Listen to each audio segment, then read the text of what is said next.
Isaías 53, versículo 1 al versículo 12.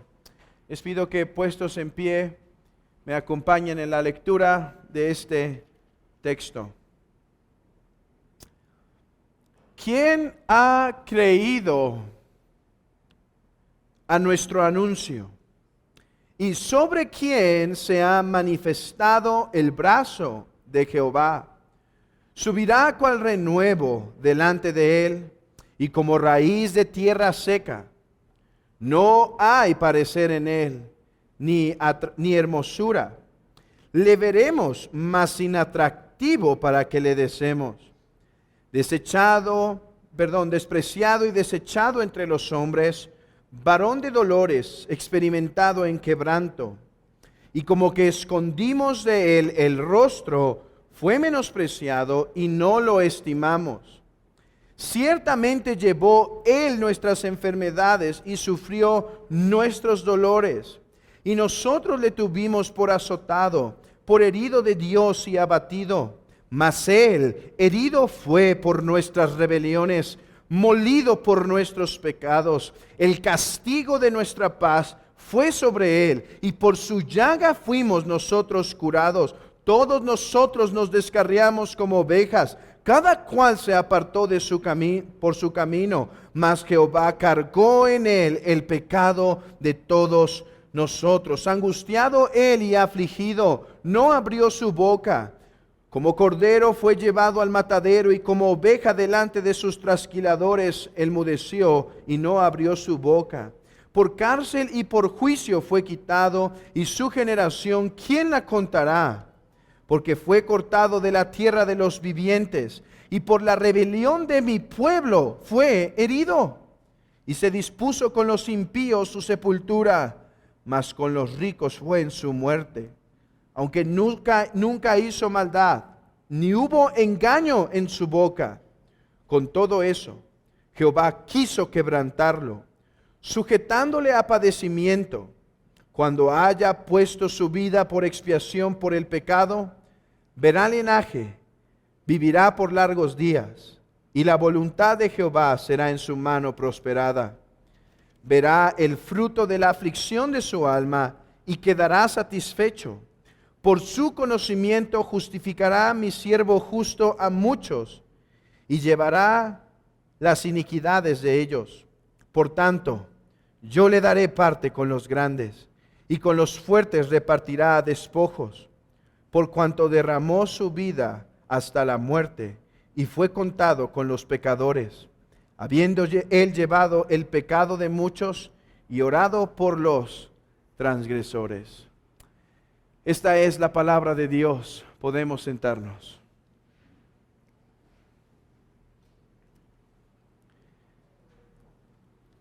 Aunque la semana pasada consideramos lo que yo creo es la doctrina principal del versículo 5 y 6, ¿a qué me refiero?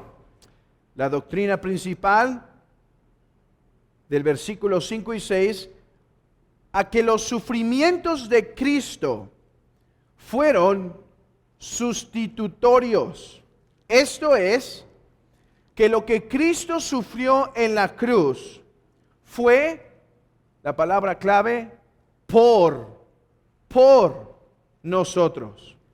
Nada de lo que Él sufrió fue por su propia culpa, pues Él no tenía culpa, pues Él no pecó.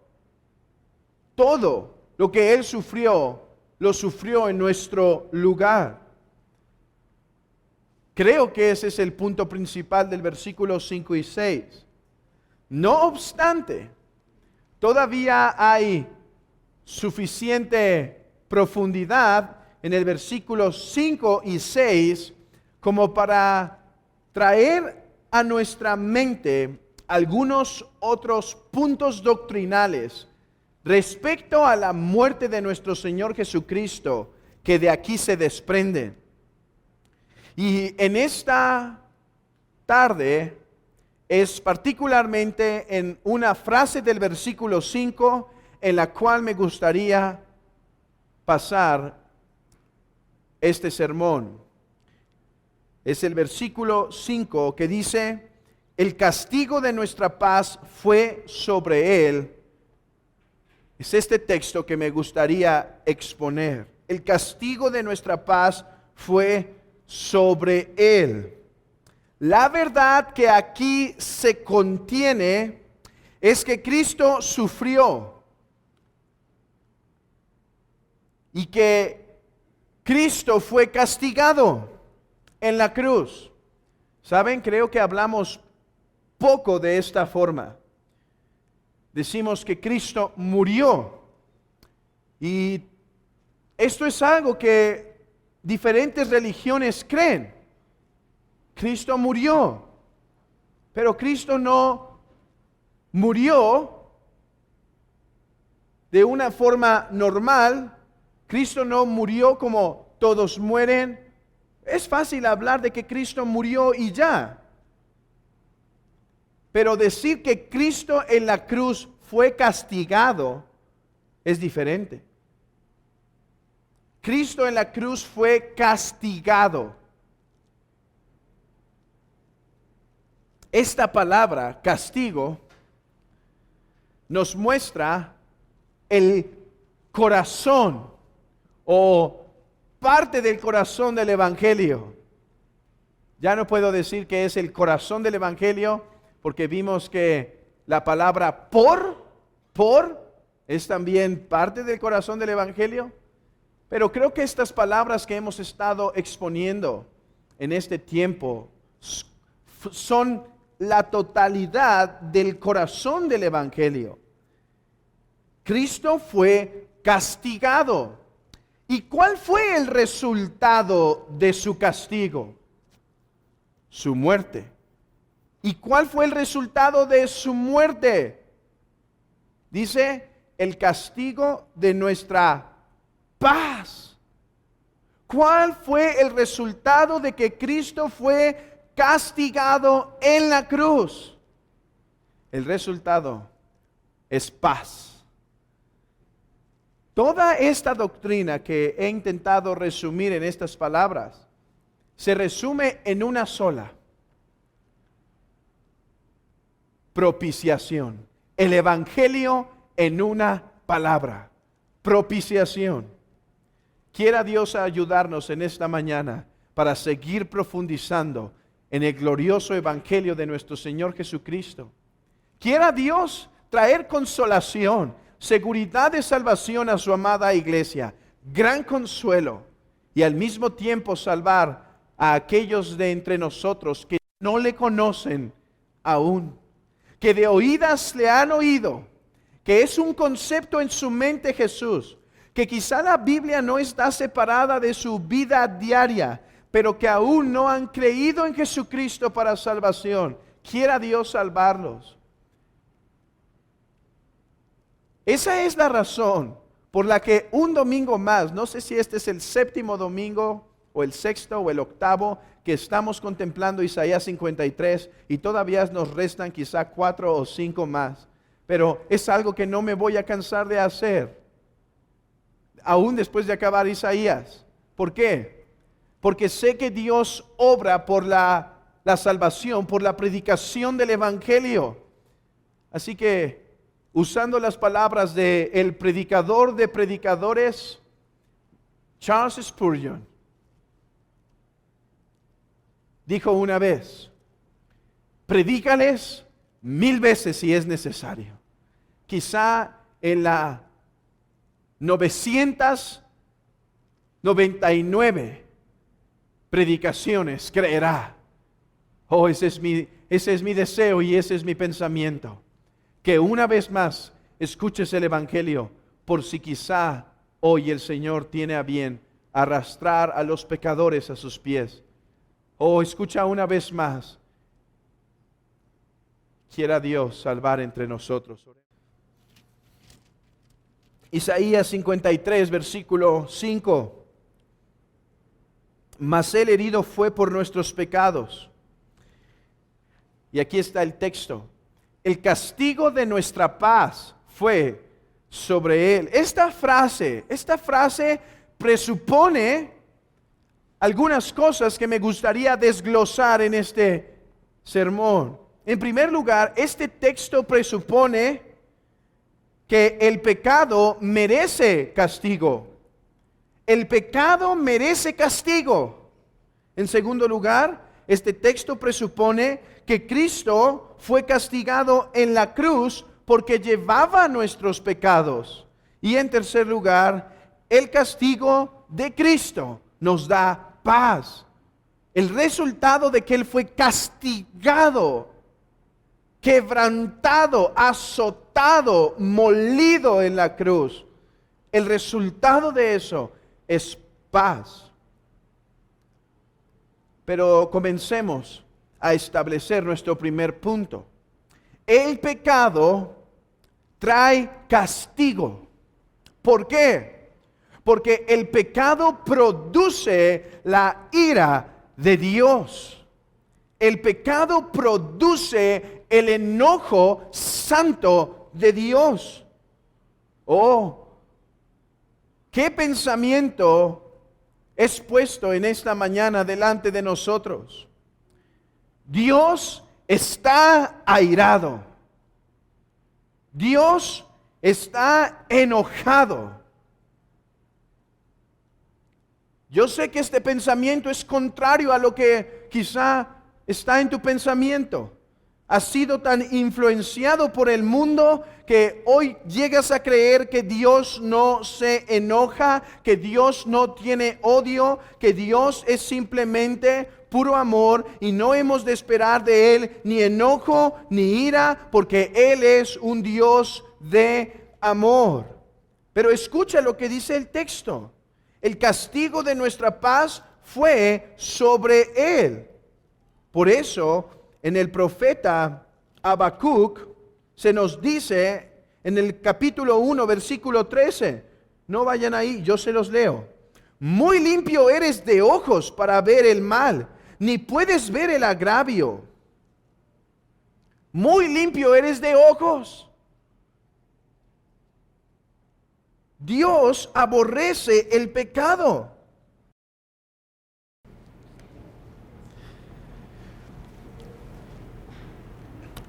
Si te preguntas contra qué es la ira y el enojo de Dios, la respuesta es contra el pecado. Dios odia el pecado. Muy limpio eres de ojos como para ver el mal. Miren lo que dice un teólogo respecto a este punto. Dice, el profeta aquí atribuye a Dios el más grande aborrecimiento y tal odio inmortal por el pecado que no puede mirarlo, sino que con un semblante de furiosa repugnancia lo abomina y lo condena al castigo. Cuando Dios ve el pecado, Él siente aborrecimiento, así como tú al ver la persona quizá que te hizo daño a ti o a tu familia, sientes desagrado por el gran daño que generó. Así también Dios, cuando ve el pecado, siente repugnancia. Dice el profeta, Él es muy limpio de ojos, ni siquiera lo puede ver. O como dice el Salmo 5:4. Vayan ahí, vayan al Salmo 5:4.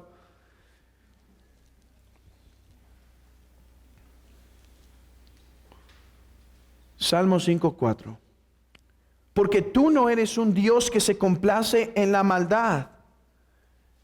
No es que Dios no se complazca en hacer mal, obviamente eso está implícito. El punto es que no siente deleite, por el contrario, siente aborrecimiento. El malo no habitará junto a ti, siente aborrecimiento hacia el pecado, desagrado, no le complace. Contrario a nosotros como hombres, que nos complace el pecar. Y dice Romanos que no solo nos complace pecar, sino que nos alegramos con los que pecan como nosotros. Oh, pero Dios es santo y por lo tanto aborrece el pecado. Dios es santo y le desagrada el pecado. Hoy en día el mundo se ha olvidado y la iglesia se ha olvidado de lo que significa de que Dios es santo.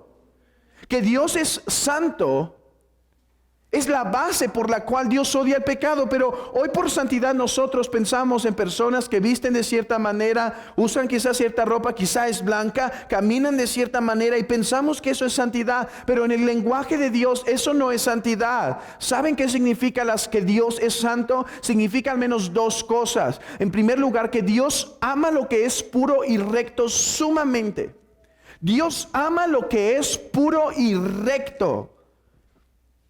Aquello que es sin maldad, aquello que es puro, eso, su corazón está inclinado.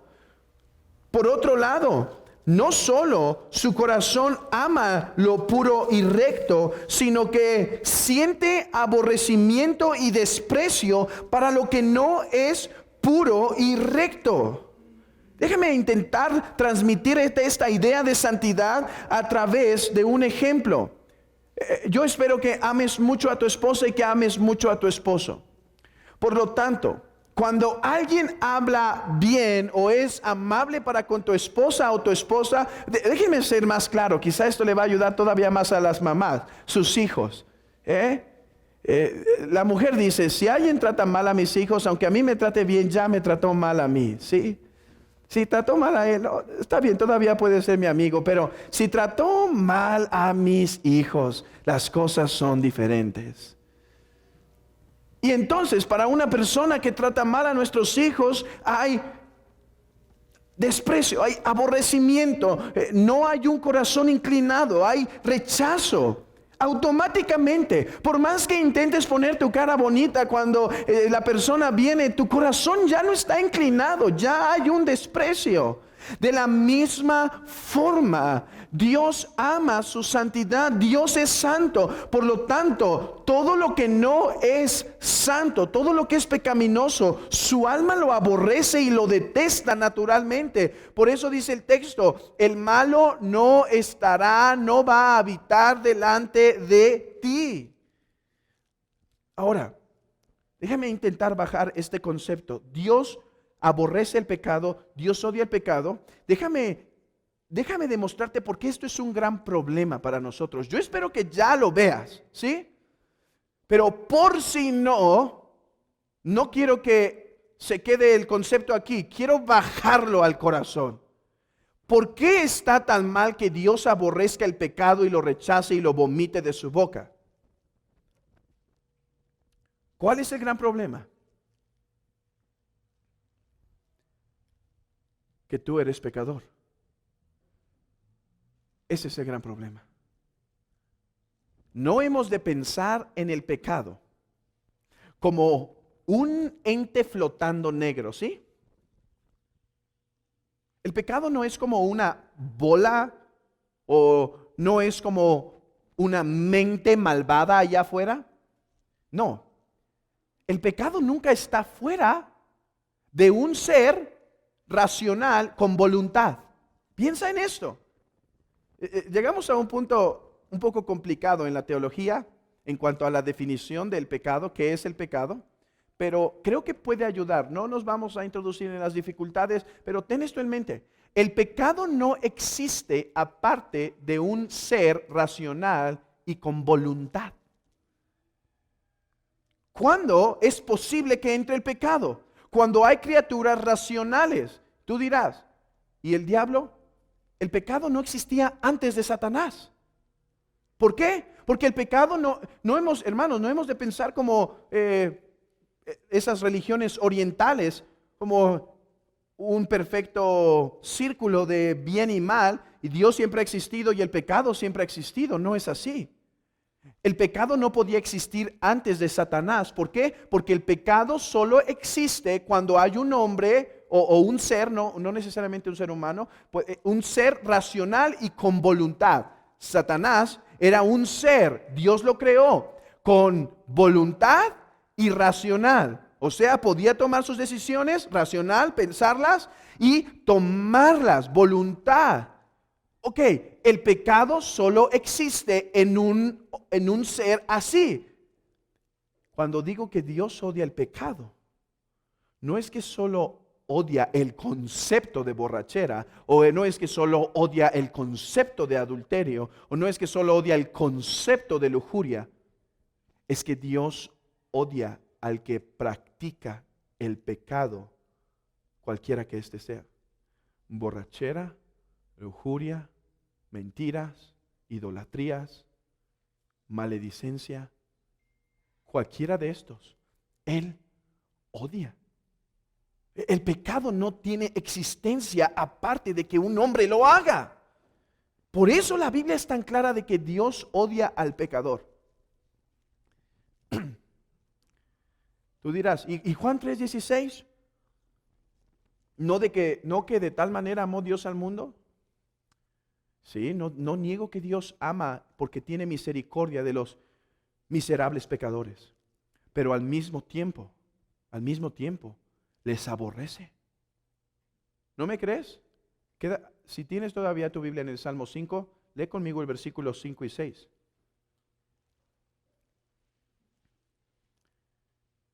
Los insensatos no estarán delante de tus ojos. Escucha esto, escúchalo. Aborreces a todos los que hacen iniquidad. En otras palabras, aborreces a los que pecan. Destruirás a los que hablan mentiras. Oh, es fácil decir que Dios aborrece al asesino, Dios aborrece al adúltero, pero ve esto. Al mentiroso lo vomita. Ese es el problema de que Dios odia el pecado. Ahora, es bueno, digo que es un problema para nosotros. Es bueno que Dios odie el pecado. Porque Dios es el ser perfecto y todo lo que hace es perfecto. Y cuando ve el pecado lo odia y es una acción perfecta de odiar. El problema es para nosotros. El problema es que somos pecadores. Dios nos odia. Al hombre sanguinario y engañador abominará tu alma. Pero del mentiroso, dice, lo destruirás. Salmo 11:5. Abran sus Biblias en el Salmo 11, versículo 5.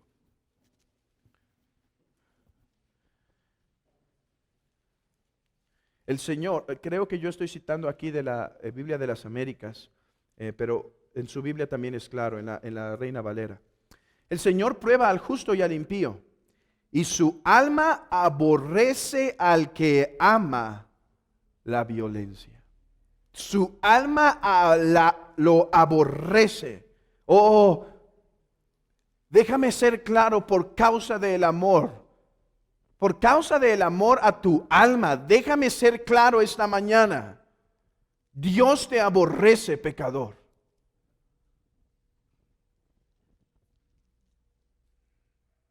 Ese es el mensaje que traigo esta mañana para ti. Dios te aborrece, amigo. Dios me aborrece en mi pecado. Dios te aborrece en tu pecado. Yo no estoy aquí diciéndote que Dios te aborrece y yo soy santo y a mí no me odia Dios o algo así. Dios aborrece a los pecadores. Dios aborrece a los que cometen pecado. Todos hemos pecado. Tú has pecado. Ya sea que seas un adúltero o borracho o drogadicto, o seas un lujurioso delante del computador, mentiroso, blasfemo, idólatra, ya sea cualquiera que sea, has pecado, Dios te odia. Ese es tu gran problema esta mañana. Ese es tu gran problema. Es por eso que la iglesia en medio de esta crisis no pudo parar de predicar, porque tu mayor problema no es ese virus que está allá afuera, que debemos tener cuidado y debemos ser precavidos y demás. Pero tu mayor problema no es eso. Tu mayor problema es que estás enemistado con Dios y lo tienes que saber. Y tienes que saber que tu casa se está incendiando, si no, ¿cómo vas a salir y huir de ella? Tienes que escuchar, tú que estás ciego, que caminas hacia el peñasco, que caminas, te tenemos que gritar esta mañana: has pecado y Dios te odia. Dios te aborrece, Dios te vomita por tus pecados, por los que has cometido, ya sea en público o en lo privado, pero has pecado contra Dios.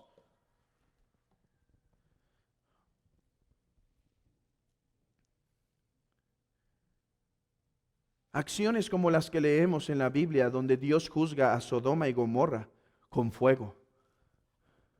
¿Qué nos demuestra? Nos demuestra lo que acabamos de ver. Dios aborrece el pecado. ¿Por qué destruye Dios a Sodoma y Gomorra? Dice que su maldad ya lo había cansado. ¿Y cómo es que Abraham intenta luchar para que no destruya Sodoma y Gomorra? Dice, Señor, si hubiere justos, con los justos tú te complaces. Pero 50, 40, 30, 10, no había. Por lo tanto, ¿cómo Dios demuestra su aborrecimiento al pecado cuando destruye a Sodoma y Gomorra? Esto es algo que Dios ha intentado dejar manifiesto desde el principio. Cuando estaba Adán y Eva, ¿qué hizo Dios? Los aborrezco en su pecado, fuera. ¿Qué hizo después Dios con el arca de Noé? Todos pensamos en el arca y los animales que se salvaron, pero miles de hombres murieron ahogados. Miles. ¿Por qué? Porque Dios los aborrecía. ¿Qué es el infierno? Sino el eterno aborrecimiento de Dios derramado para aquellos que no escucharon el mensaje del Evangelio. Dios odia el pecado y un Dios perfecto lo tiene que hacer. ¿Qué responderá alguno? Pero si Dios es amor, pasará mi deuda por alto, porque mi mentira fue pequeñita, pero mis maldades fueron pequeñitas. Déjame darte algunos textos donde dice que es imposible que un Dios justo, un Dios santo pase por alto tus pecados. Números 14 dice, Jehová, tardo para la ira, o sea, no actúa inmediatamente en su juicio, y grande en misericordia, que perdona la iniquidad y la rebelión. Perdona la iniquidad y la rebelión. Pero escucha, aunque de ningún modo tendrá por inocente al culpable, que visita la maldad de los padres sobre los hijos hasta los terceros y hasta los cuartos. Que no tomará por inocente al culpable. Nahum capítulo 1 versículo 3. Jehová es tardo para la ira y grande en poder, y no tendrá por inocente al culpable. Abran sus Biblias en Proverbios 17. Proverbios 17.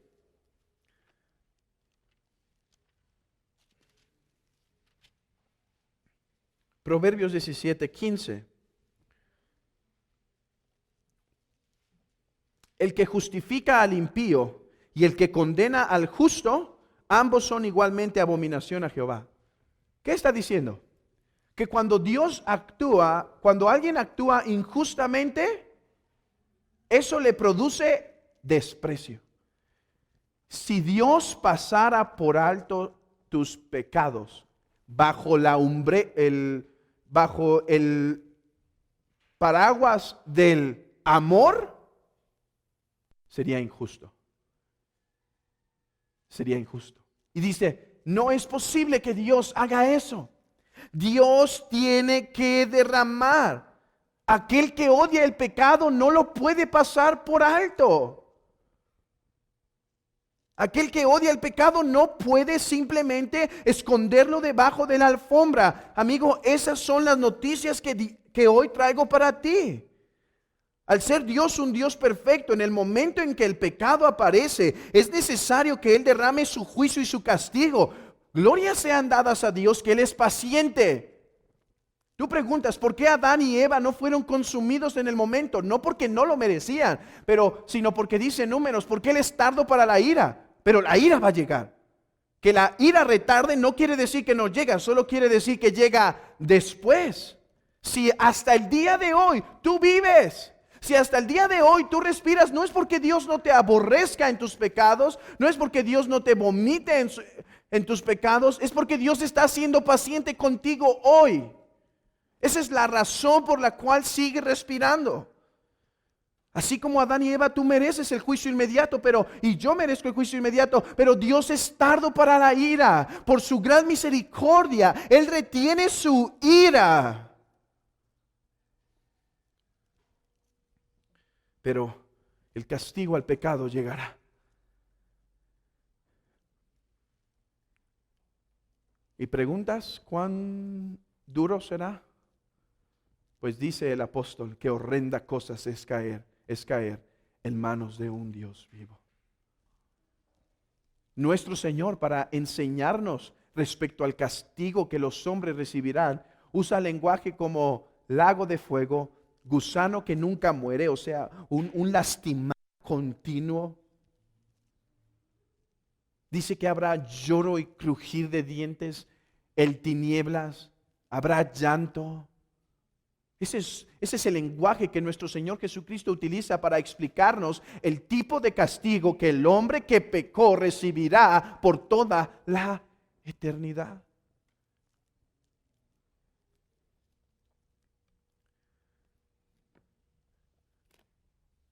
Tú dirás, miserable del hombre entonces. Sí, miserable del hombre. Espero que no digas miserable de los hombres, espero que digas miserable de mí.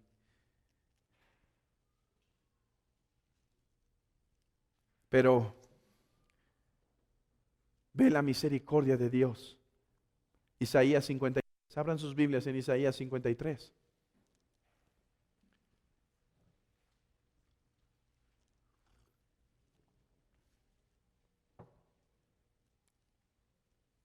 Mas él, versículo 5, herido fue por nuestras rebeliones, molido por nuestros pecados. El castigo de nuestra paz fue sobre él. Estas son las buenas nuevas de gran gozo esta mañana. Que el castigo que nuestro pecado merece cayó en Jesucristo.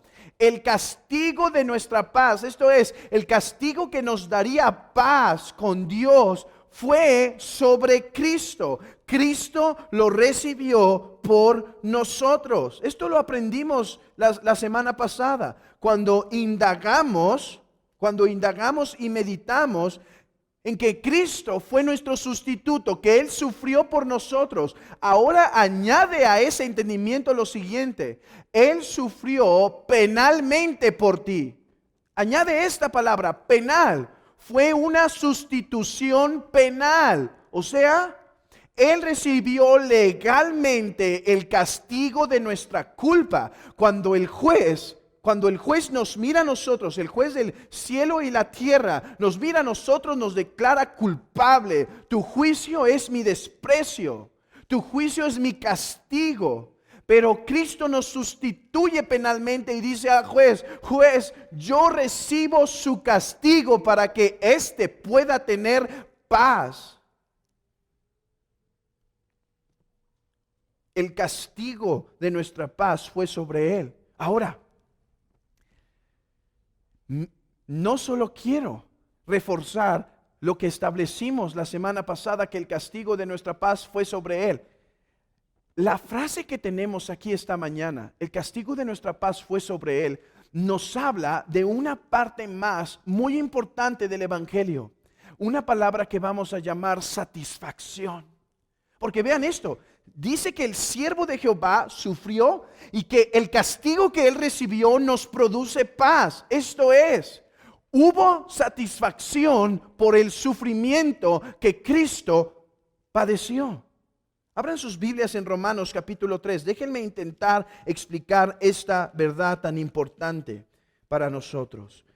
Romanos capítulo 3, versículo 24. Dice en el versículo 24, siendo justificados gratuitamente por su gracia mediante la redención que es en Cristo Jesús, a quien Dios puso como propiciación por medio de la fe en su sangre para manifestar su justicia a causa de haber pasado en su paciencia los pecados pasados, con la mira de manifestar en este tiempo su justicia, a fin de que Él sea el justo y el que justifica al que es de la fe de Jesús. Déjenme intentar explicar el gran dilema que está intentando resolver el apóstol Pablo. Dice, Dios es justo y un Dios justo no puede perdonar a pecadores nada más así. Entonces el apóstol Pablo dice, pero Dios no ha sido injusto. ¿Por qué? porque Él castigó a su Hijo por nuestros pecados. Eso es lo que significa aquí la palabra propiciación. Dice, a fin de manifestar que Dios es justo en este tiempo y que Él es el justo y el que justifica. Hermanos, eso es imposible. El juez puede dictar sentencia, pero el juez que dicta sentencia no puede rescatar. Imagínense que estamos en un tribunal y entonces se acerca un hombre que ha violado toda la ley, asesinado, ha hecho cosas malas. Y el juez, al ver la ley y al ver al hombre, dice, culpable. El juez no puede hacer nada más, ¿sí? ¿Cómo puede rescatar el juez a ese hombre? Bueno, puede hacer algo. Vamos a hacernos que aquí nada pasó. ¿Sería justo el juez? No sería justo. Sería un juez injusto. Ese es el dilema para Pablo. ¿Cómo puede Dios permanecer justo y perdonar a los pecadores? Dice, por Jesús, Él es justo y el que perdona. ¿Cómo? Porque el juez es el que da a su Hijo para que ese culpable pueda tener paz. Es casi como si el juez, estamos en el mismo tribunal y dice, culpable, y dice, ahora voy a dar a mi hijo para que él sufra tu condena, sal libre. Y entonces ahora el juez es justo porque ahora se ha provisto el juez un camino para perdonarlos. Cristo hizo propiciación en la cruz. ¿Qué quiero decir con esto? Que nuestros pecados han provocado la ira del Santísimo, ha provocado su furor. Él está airado y este fuego no lo puede apagar simplemente ignorándolo. Está airado. Y entonces lo que hace es castigar a su Hijo para satisfacer su justicia, para que los pecadores pudieran tener perdón. Había otra manera de satisfacer su justicia y hay otra manera. ¿Cuál? Infierno eterno. Eso es el infierno. El infierno no es el capricho de un Dios que simplemente quiere hacer sufrir a la gente y ya. El infierno es la manifestación de que Dios es justo y no puede ignorar sus pecados. Los tiene que castigar eternamente porque Él es justo. Porque Él no puede negarse a sí mismo. Él no puede cambiar. Ese es el gran problema. ¿Dónde escondemos nuestros pecados? Ese es el gran problema. ¿Cómo Dios puede perdonarnos? Tus lágrimas no te pueden hacer ganar su perdón. Porque si tú lloras delante del juez, volvamos a nuestra imagen. Está el tribunal, y el culpable empieza a llorar. Que el juez dice, pues qué bueno que te sientas mal. Culpable. O las lágrimas le quitan menos culpa. Tus lágrimas no te quitan menos culpa. Puede ser que estés bien arrepentido de todo lo que hiciste ayer, todo lo que hiciste esa noche. Puedes estar bien arrepentido de las ofensas que has hecho a tu esposa, a tu esposo, a tus hijos. Está bien. No te hace nada. Tu deuda sigue igual, sigue vigente. Tú dirás, bueno, me porto bien. Regresemos a nuestra imagen. El culpable le dice al juez, juez, ya no voy a matar gente, ya voy a cuidar su vida. Es más, voy a hacer una asociación para cuidar a las personas y voy a repartirles dinero a los familiares de las personas que dañé y demás. Dice el juez, qué bueno. Pero la deuda se elimina. Culpable, culpable, culpable. No hay nada que satisfaga la ira de Dios que nosotros podamos hacer. Ese es el gran problema. ¿Cómo dejar satisfecha la justicia y la ira de Dios que ahora hierve como de un volcán a punto de explotar contra el pecador? No hay medio, no hay camino que el hombre pueda hacer. Esa es la gran misericordia de Dios. No habiendo otra forma, envió a su Hijo. No había otra manera. Su hijo tenía que ser castigado si nosotros íbamos a tener el perdón de nuestros pecados. Uno que era santo, uno que no tenía deuda.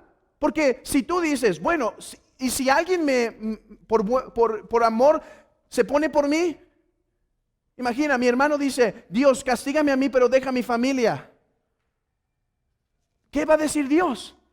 Pero tú también eres culpable. No puedes pagar las deudas de ellos. Tú tienes que pagar tus propias deudas.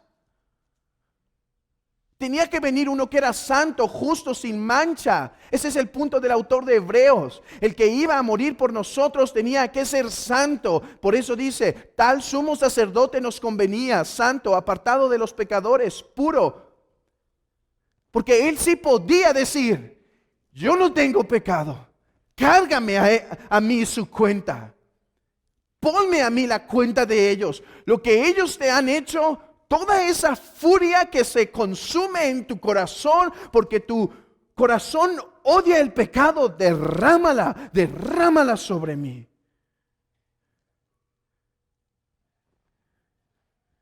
Por eso Cristo fue castigado.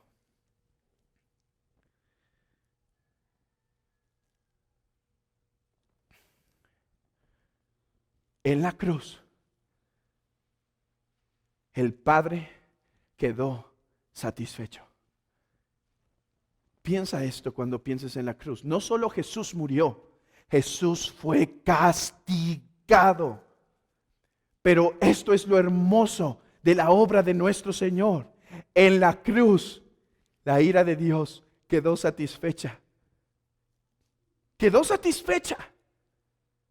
De tal manera que ya no hay más ira en contra de aquellos por los que Cristo murió. Ya no hay más ira. Miren, ha habido una teoría a través de la historia de la iglesia que ha dicho que la cruz de Cristo realmente no satisfizo la ira de Dios, pero Dios tomó su sacrificio como válido, ¿sí? O sea, es como el padre de familia. El padre de familia dice, no puedes comer este dulce, esta nieve, hasta que acabes tu plato de brócolis. Y el niño come su carne, no hay problema. Come su papa, no hay problema. Pero llegó el momento de los brócolis. Y empieza con 1. Y ya nada más faltan 6. Ya nada más faltan 6 y se acerca a la mamá y ¿qué dice la mamá? Lo acabas. Y se acercan al papá y ¿qué dice el papá? Mira, cómete 2 más y ya.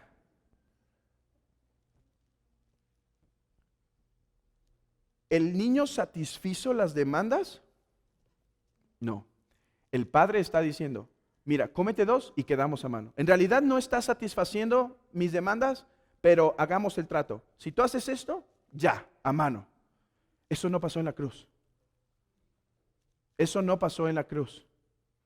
En la cruz Cristo no murió y dijo, bueno, todavía tengo mucha ira que derramar, pero el trato era está bien.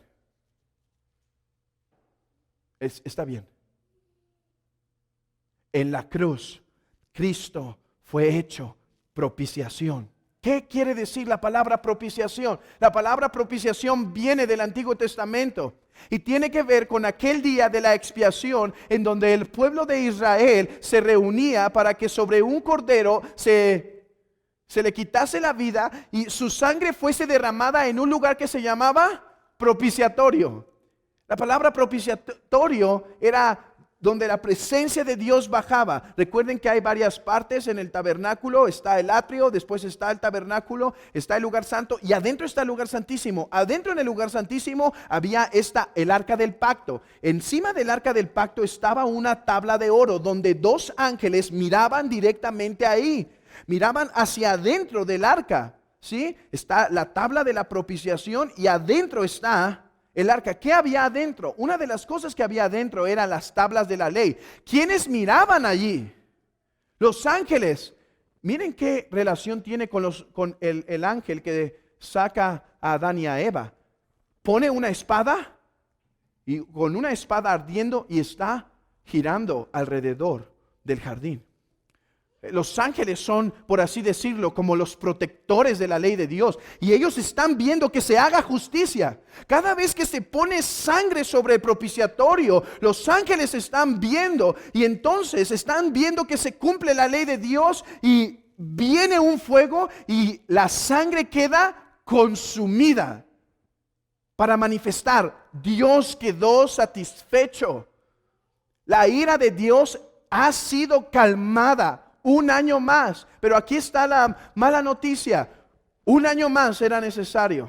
En un año otra vez lo mismo. En un año otra vez lo mismo. Ese es el punto del autor de Hebreos. Dice, sacerdotes morían y cambiaban y cambiaban y cambiaban. Los sacrificios eran necesarios una y otra y otra y otra vez. ¿Por qué? Porque podíamos decir que los sacrificios sostenían la ira de Dios, pero en realidad nunca la satisfacieron. Nunca Dios dijo, he quedado satisfecho. Este sacrificio, esta oveja, ya me dejó satisfecha, fue castigada, ya. No, nunca fue dicho. Solo Cristo es hecho nuestra propiciación. O sea, Cristo es el único que verdaderamente trajo la satisfacción de la ira de Dios. En la cruz Él fue castigado y su castigo nos produjo paz. ¿Por qué? Porque bebió toda la ira que Dios tenía en contra de sus elegidos. Sí, hemos pecado. Sí, hemos violado la ley. En la cruz quedó satisfecha. Por eso, el apóstol Pablo toma la imagen del Antiguo Testamento. En el Antiguo Testamento, cuando se hacía un sacrificio, dice que este era como olor fragante para Dios. Pues el apóstol Pablo dice eso exactamente del sacrificio de nuestro Señor. Y andad en amor, como también Cristo nos amó y se entregó a sí mismo por nosotros, ofrenda y sacrificio a Dios en olor fragante. No había nada rico en oler el sacrificio. Esto es una metáfora para decir como cuando uno llega y es hora de la comida y siente ese olor y casi uno queda muy satisfecho por lo que está a punto de comer. Eso es la idea. Dios huele el sacrificio y dice, sangre se ha derramado, estoy satisfecho. Pero solo en Cristo. Solo cuando Cristo derrama su vida. Solo cuando Cristo es castigado. Por eso fue colgado las horas que fue colgado. Estaba sufriendo, estaba siendo castigado por nuestros pecados. Algunos han preguntado, ¿por qué no simplemente derramó su sangre y ya? Tenía que ser castigado, como nuestros pecados merecen ser castigados. Esa es la razón de la cruz. Mira, si uno contempla lo que pasó en el tiempo de la crucifixión, hubo pura injusticia. Una multitud encendida de enojo acusaba falsamente a Cristo. Pilato no era un juez justo para declarar la verdad. Todo fue injusto. Su amigo lo traiciona, Judas. Todo fue injusto. Pero en ese día la justicia de Dios fue aplacada, la justicia de Dios fue satisfecha y dijo, ya no hay más ira. Oh, date cuenta, mi amigo, por lo tanto, cuán imposible y qué locura es pensar que tú puedes satisfacer la ira de Dios. Todas esas falsas religiones, ese catolicismo, esos testigos de Jehová, esos mormones, cualquier religión o aún algunos cristianos que están intentando ganar su salvación por sus obras y su comportamiento, no entienden nada de la ira de Dios, no entienden nada de su santidad. ¿Cómo vas a aplacar la ira del omnipotente? No hay forma. Algunos herejes han dicho que Cristo solamente fue un medio por el cual Dios podía salvar de muchas opciones. ¿Qué? ¿Me vas a decir que había una forma en la que Dios salvara a los pecadores en lugar de castigar a su amado Hijo con su ira y eligió castigar a su amado Hijo? Imposible. Solo Cristo, porque es verdadero Dios y verdadero hombre, podía satisfacer las demandas. Solo la ofensa podía quedar cubierta si uno que era igual en dignidad a Dios e igual en humanidad a nosotros pagaba en nuestro lugar. Date cuenta, pecador, que si no te aferras a Cristo por la fe para el perdón de tus pecados, no tienes otro camino. No hay otra esperanza para ti. ¿Y qué produjo este castigo? ¿Qué produjo este castigo? Bueno, varios textos nos lo enseñan. Isaías 53 nos dice, el castigo de nuestra paz fue sobre él. O sea, el castigo que nos da paz cayó sobre él. Por eso Romanos capítulo 5, versículo 1 dice, justificados pues por la fe, tenemos paz. Paz para con Dios. ¿Pueden ver? Ira. Ira. El Padre la derrama sobre su Hijo y ¿qué resulta? Paz. Ahora los hombres pueden tener paz con Dios. Colosenses capítulo 1 versículo 20 dice, y por medio de él reconciliar consigo todas las cosas, las que están en la tierra como las que están en los cielos, haciendo la paz mediante la sangre de su cruz, haciendo paz por ese sacrificio. Eso es lo que Cristo conseguía por nosotros en el madero. Paz, paz con Dios. Para que se cumplieran las palabras de Zacarías que dice, y hablará paz a las naciones, y su señorío será de mar a mar y desde río hasta los fines de la tierra. Paz, eso es lo que proclamamos. Yo sé que la primera parte de este mensaje ha sido de ira, juicio, santidad, enojo, furia, castigo.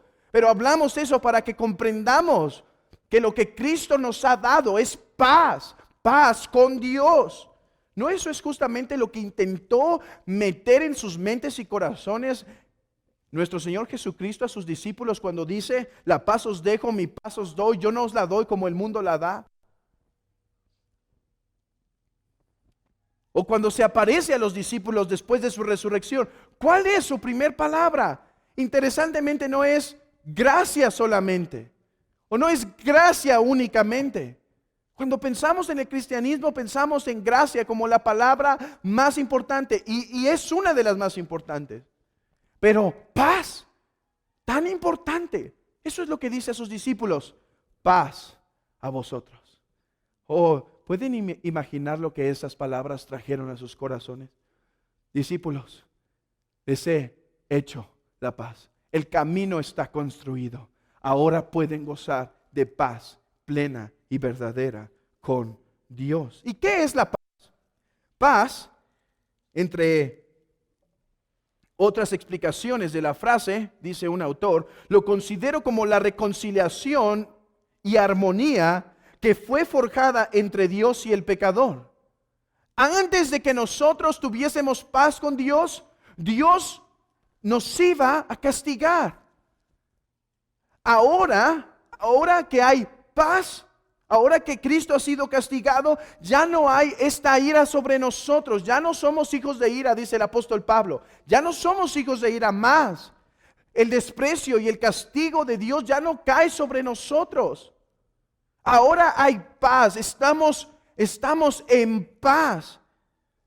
Oh, mi hermano, gózate en esta reconciliación. Ya no hay más ira o disgusto de Dios sobre ti, porque el Hijo de Dios recibió todo nuestro castigo. Hermano, no hay ni una gota. No hay más nada en la copa del furor encendido. Se terminó. En verdad, ahora cuando pecamos, Dios se disgusta. Claro, pero este disgusto es como de padre a hijo. No es como de juez a culpable. Dios se disgusta, y claro que debemos ser precavidos en cómo vivimos. Y hemos hecho varias exhortaciones continuamente a la iglesia, que si alguien está viviendo en pecado, no abuse la gracia de Dios viniendo a la cena del Señor cuando trae las manos llenas de pecado sin haberlo confesado. Todo eso lo hablamos, lo rectificamos y lo empujamos porque es verdad. Pero hermano, aún en medio de nuestras caídas, ni un poco se enciende la ira de Dios para con nosotros. Porque, hermanos, Cristo la satisfizo. Realmente ya no hay ira. Realmente ya no aparece ira. Había una copa llena de su furor. Toda la bebió Cristo. Ya no hay más. Ya no hay más en Él. Hermano, este debe ser el fundamento de tu seguridad de salvación. Es cierto, no es el único, pero es el fundamento. Los demás se construyen sobre él. El fundamento es que Cristo murió por nosotros y satisfizo la ira de Dios. Él dijo para consolar a su iglesia: terminado está. Eso clamó en la cruz. Terminado está. La obra está consumada. Consumado es. Y entonces entregó el Espíritu. Oh, aún en la cruz soltaba palabras de consolación para su pueblo. ¿Por qué dijo eso Cristo? Él sabía que estaba consumado. Lo dijo para consolarnos. Que cuando Él estuvo en la cruz satisfizo todo. Ya no hay más. Dijo: hijitos, he bebido la ira y ya no hay nada en contra de ustedes.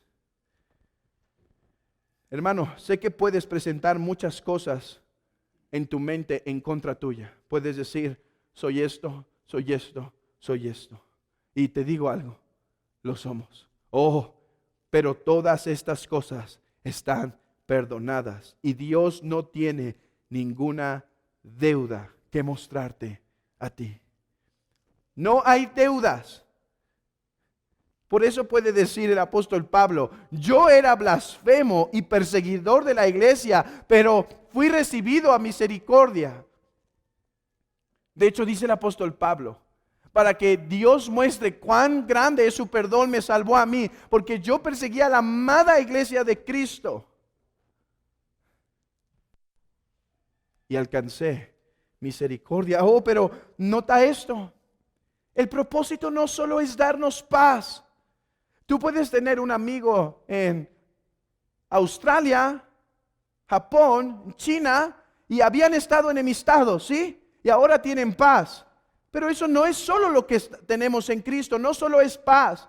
Dice el puritano, dice: no solo es paz con Dios, es armonía, es comunión. No solo es perdonado para que te mantenga a su distancia, eres perdonado para que participes de la íntima comunión con Él. Eres perdonado para que habites en su presencia. ¿Sabes? La paz es que Él mora entre su pueblo y tiene comunión con los perdonados. Por eso dice el profeta Isaías: nunca más te llamarás desamparada, ni tu tierra se dirá más desolada, sino que serás llamada Efsi-va, y tu tierra Beula, porque el amor de Jehová estará en ti, y tu tierra será desposada. Esa es la hermosura, que regresamos a nuestro Creador, que con paz con Dios ya no hay una barrera, ya no hay una enemistad. Ahora tenemos comunión con Dios en la tierra por el Espíritu y esperamos la comunión con Él en la eternidad por las edades de las edades. Esta es la paz que Dios ha conseguido para ti. Oh, hermano, no sé qué pecado te sigue acusando. No sé qué caída te sigue constantemente afectando. No sé si estás dudando tu misma salvación por quizá tu mal desempeño. Pero ¿quién dijo que eres salvo por tu desempeño? ¿Quién dijo que eres salvo por guardar la ley de Dios? Si por guardar la ley de Dios somos salvos, por demás murió Cristo. Somos salvos porque Cristo en la cruz satisfizo la ira de Dios, y todo aquel que se abraza de esa cruz tiene el perdón de sus pecados. ¿Que debemos vivir santamente? Claro. ¿Que debemos obedecer la santa ley de Dios? Absolutamente. ¿Que debemos contristarnos cuando caemos en nuestros corazones por el pecado? Sí. Pero que debemos sentirnos condenados y vivir aplastados porque pensamos que la ira de Dios todavía está con nosotros. Absolutamente no. Estas son las palabras de consuelo para la iglesia. Consumado es, dijo nuestro Señor. Oh hermano, yo sé que hay momentos en donde hemos fallado, que uno hasta le cuesta acercarse a la presencia de Dios. Buen sentimiento, pero mala práctica. Puedes ir directo a su presencia aun cuando has fallado. Aun cuando has fallado. Aun cuando has caído. Puedes acercarte hasta el trono de la gracia y pedir más de su bendición para no volver a caer. Y pedir que su presencia no se aleje para no volver a caer. Es más, si tú estás aquí, hermano, y has caído y estás viviendo en pecado y estás viviendo sin libertad al pecado ya por un tiempo y no has podido salir adelante, yo te digo, sabe que estás perdonado. Sí, quizá hoy no está bien que vengas y tomes la cena, porque tu corazón quizá está inmundo y no arrepentido. No obstante, sabe esto, estás perdonado. Ve al trono de la gracia y busca esa consolación y busca fuerza para vivir la vida cristiana. Pero no hay nada que te aparte del trono de la gracia, porque Cristo está al lado del Padre. Oh, que la iglesia de Cristo tenga gran consolación. Amigo, ¿qué te diré para terminar? Te diré esto: huye a la ciudad de refugio. En el libro de Josué se nos narra en el capítulo 20 que en la repartición de las tierras hubo algunas ciudades que se quedaron como ciudades de refugio. Estas ciudades no era tal cual un refugio para las personas en pobreza o algo así. Era un refugio para los culpables violadores de la ley. Porque podía pasar en el pueblo que uno tomara la vida de otro y pecara, ¿sí? Y entonces el familiar podía correr y perseguir y herir al otro. Entonces Dios dijo: pongan estas ciudades de refugio para que los que han cometido alguna infracción huyan ahí y se escondan y tendrán paz. Ahora, Dios no es injusto. Si la persona mató al otro con alevosía, después sería quitada de la ciudad de refugio y sería castigado. Pero esta ciudad de refugio es una correcta imagen de lo que es nuestro Señor Jesucristo. En Él ya no hay ira, porque la satisfizo toda. Por lo tanto, todo aquel que por la fe se esconde en su sacrificio como la única razón por la cual el Padre lo perdona y lo va a recibir en la vida eterna, está salvo de la ira de Dios. Todo aquel que se esconde bajo esta santa ciudad de refugio, nuestro Señor Jesucristo, todo aquel que a la cruz se aferra para el perdón de sus pecados, sabe esto: tendrá perdón y Dios ya no tiene ira. Si tú estás fuera de la ciudad, el enemigo te va a encontrar, su ira te va a alcanzar. Serás juzgado aquel día y serás declarado culpable. ¿Dónde te escondes?, te dirá el juez. Oh, en mi propia justicia. ¿Qué hiciste con tu vida? Oh, decidí pecar tal cual como mi corazón le gustaba. ¿Qué hiciste con el mensaje de mi Hijo Cristo, que sufrió y satisfizo mi ira? Oh, lo escuché, pero decidí ignorarlo para seguir viviendo según mis caminos. Culpable al fuego eterno preparado para ti y para el diablo. Oh, pero el más pecador, aún aquel que persiguió a la iglesia, se acercará aquel día al trono y dirá: soy culpable, perseguí a tu iglesia, soy culpable, violé tus mandamientos, soy culpable, usé mi cuerpo tal cual a mí me gustaba, Soy culpable. Muchas veces menosprecié a tu hijo. Soy culpable. Soy culpable. Blasfemé tu nombre. Mentí, robé. Oh, pero siendo yo miserable pecador, mi único escondite es tu amado Hijo que satisfizo tu santa ira.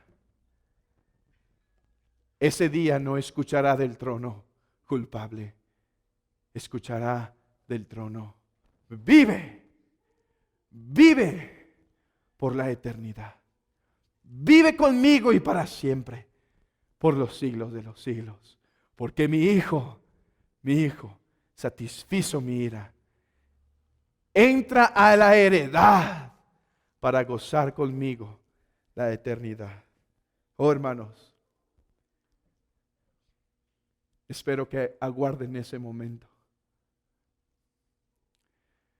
Ya veo el día en que veré a las santas ovejas del Señor acercarse a su presencia para escuchar la voz de Cristo y decir: venid, benditos de mi Padre, entrad al reino reservado para sus santos.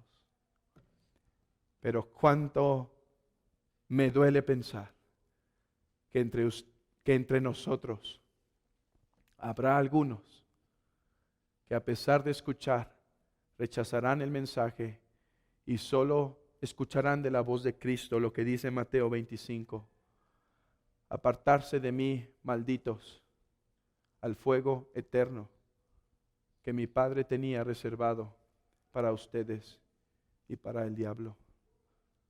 Es por la fe en Cristo que puedes tener el perdón de tus pecados. No te quedes fuera. Si el castigo ya fue derramado en Cristo, ¿por qué retardar tu llegada al Salvador? ¿Por qué no rendirte a sus pies ahora? ¿Por qué no abandonar tus pecados y abrazarlo por la fe a este precioso Salvador? Que la iglesia del Señor tenga consuelo en esta gran salvación del gran Salvador.